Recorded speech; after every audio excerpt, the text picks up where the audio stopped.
ఇన్షా అల్లాహ్ అని అందరూ రాస్తారు, కానీ దాన్ని సరైన విధంగా ఎలా రాయాలో, దాని అర్థమేమిటో ఎప్పుడు చెప్పాలో మీకు తెలుసా?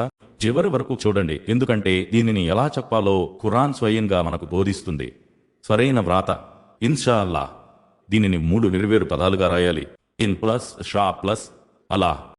దీని అర్థం అల్లాహ్ సంకల్పిస్తే లేదా అల్లాహ్ చిత్తమైతే. అల్లాహ్ సూరహ్ అద్దెనిమిదిలో ఇలా బోధించాడు, భవిష్యత్తులో చేయబోయే ఏ పని గురించి అయినా నేను రేపు తప్పకుండా చేస్తాను అని చెప్పకండి. దానికి బదులుగా ఇన్షా బల్లాహ్, అల్లాహ్ చిత్తమైతే అని చెప్పండి. ఉదాహరణకు, నేను రేపు మిమ్మల్ని కలుస్తాను, ఇన్షా అల్లాహ్. నేను ఈ పని రేపు చేస్తాను, ఇన్షా అల్లాహ్.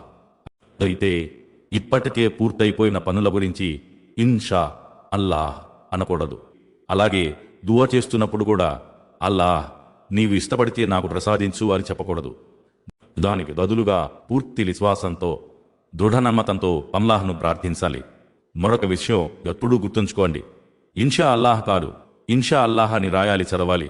ఎందుకంటే ఇన్షా అల్లాహ్ అంటే అల్లాహ్ సంకల్పిస్తే. కాబట్టి ఇకపై భవిష్యత్తులో చేయబోయే ఏ పని గురించి అయినా సరైన పదాలతో ఇలా చెప్పండి, ఇన్షా అల్లాహ్. ఈ విషయం మీకు కొత్తగా తెలిసి ఉంటే కామెంట్లో అల్హమ్దులిల్లాహ్ అని రాయండి. మీ సందేశాన్ని ఇతరులకు కూడా చేరవేయండి. మా ఛానల్ను సబ్స్క్రైబ్, ఫాలో, లైక్ మరియు షేర్ చేయడం మర్చిపోవద్దు.